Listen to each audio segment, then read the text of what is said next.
मैं अलका गुप्ता शेठ विद्या मंदिर English high school Vasai east की अध्यापिका आज आपको हिंदी की पाठ्य पुस्तक रिमझिम का पाठ 11 मीरा बहन और बाघ पढ़ाने जा रही हूँ। आइए बच्चों शुरू करते हैं। मीरा बहन का जन्म इंग्लैंड में हुआ था। गांधी जी के विचारों का उन पर इतना असर हुआ कि वे अपना घर और अपने माता पिता को छोड़कर भारत आ गई और गांधी जी के साथ काम करने लगी। आज़ादी के 5 साल बाद उन्होंने उत्तर प्रदेश के एक पहाड़ी गांव गेवली में गोपाल आश्रम की स्थापना की। उस आश्रम में मीरा बहन का बहुत सारा समय पालतू पशुओं की देखभाल में बीतता था। लेकिन गेवली गांव के आसपास के जंगलों में बाघ जैसे खतरनाक जानवर भी रहते थे। पहाड़ी गांवों में अक्सर बाघ का डर बना रहता है। जंगल कटने के कारण शिकार की तलाश में बाघ कभी कभी गांव तक पहुंच जाता है। गेवली गांव में एक बार यही हुआ। एक बाघ ने गांव में घुसकर एक गाय को मार डाला। सुबह होते ही यह खबर पूरे गांव में फैल गई। गांव के लोग डरे कि यह बाघ कहीं फिर से आकर दूसरे पालतू जानवरों को और किसी आदमी को ही अपना शिकार ना बना ले। गांव के लोग गोपाल आश्रम गए और उन लोगों ने मीरा बहन को अपनी चिंता बताई। बच्चों, मीरा बहन का जन्म इंग्लैंड में हुआ था। वह अपना घर और अपने माता पिता को छोड़कर भारत आ गई और गांधी जी के साथ काम करने लगी। आज़ादी के बाद वे उत्तर प्रदेश के एक पहाड़ी गांव गेवली में गोपाल आश्रम की स्थापना करके रहने लगी।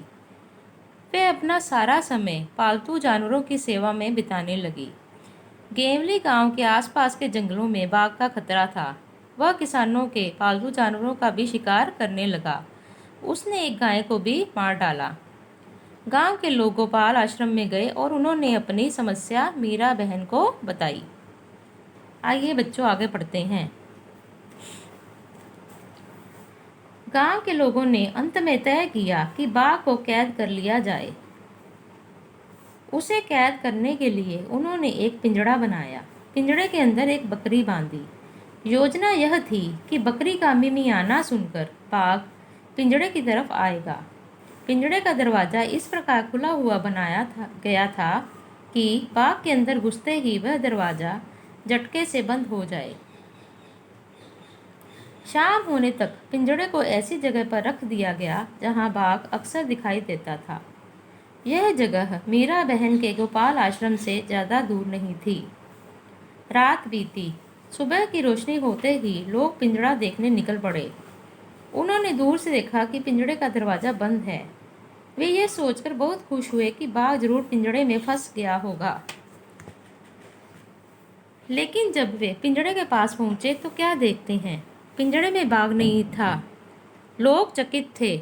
बाघ के अंदर गए बिना पिंजड़ा बंद कैसे हो गया।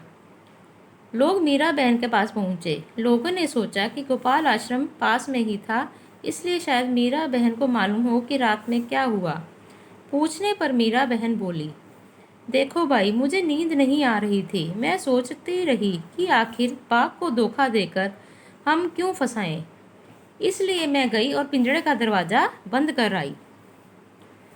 बच्चों, गांव के लोगों ने तय किया कि बाघ को कैद कर लिया जाए।